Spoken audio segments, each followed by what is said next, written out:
Good day sa inyong lahat guys. So may binili tayong deep dish matting ng Nissan Almera. So unbox natin at itry natin sa ating chikot. Bago yan, intro muna tayo.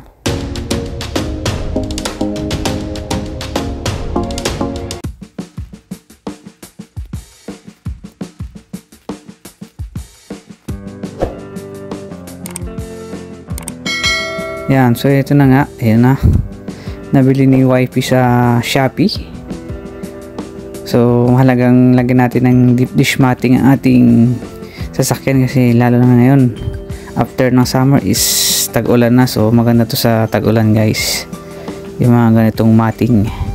So yung link nito guys lagay ko na lang sa description para kung yung gustong bumili nito. Ayan o, pang Nissan Almera guys. Ayan, may nakalagay siyang Nissan. Ayan o, makapal din. Ayan, ito yung sa driver side. Ayan, may kasama pang ano ba to, clip. Tingnan natin kung magagamit natin mamaya. Ayan, ito naman yung sa passenger side, tsaka ito naman yung sa likod. Oh, makapal din guys. Oh, sa mga gustong bumili na Nissan Almera, ilagay ko yung link sa description.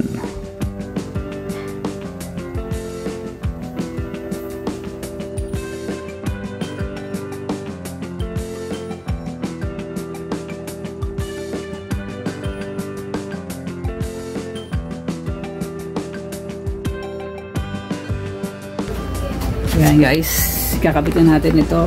Ayan o. Okay.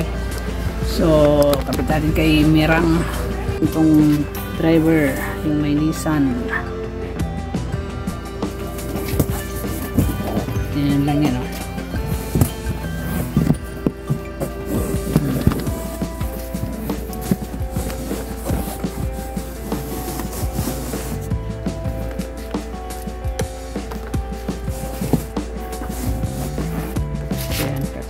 Video. Ito guys, oh, nilagay na natin, oh. So sakto naman siya. Ayan, oh. Kailangan lang ipasok ko sa ilalim. Okay, so maganda guys, oh. Linisin to.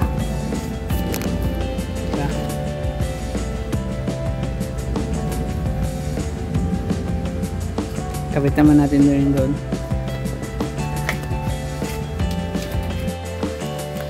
So dito naman tayo sa may passenger side. Ayan, oh, nakabit na guys. So saktong-sakto naman. So hanggang dito lang siya dyan, no? Oh, meron din nabibili yung 5D. Ayan, hanggang doon sa may ano, gilid talaga. Pero okay na to. Swak na swak. Ayan, so okay naman. So kakabit naman natin yung sa likod guys. So dito, lagay naman natin yung sa likod.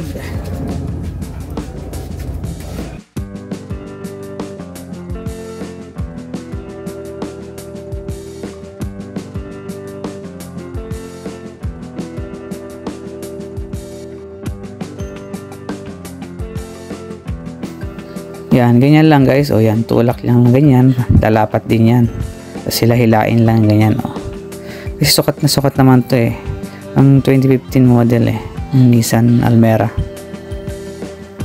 Yan, ganyan oh.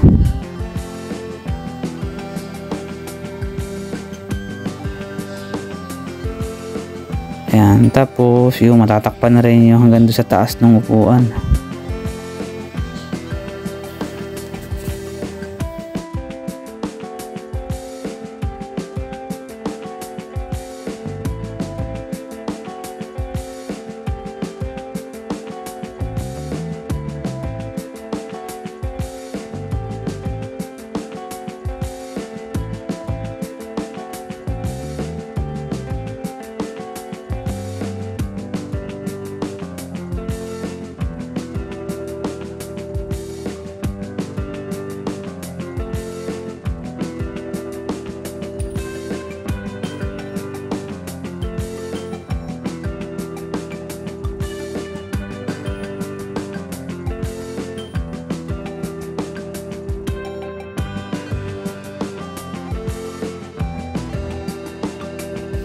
So yun guys, oh, nakikilapat na natin, oh, ganda, oh, tamang-tama guys sa nalalapit din na tag-ulan, oh, kasi madaling linisin to guys, eh.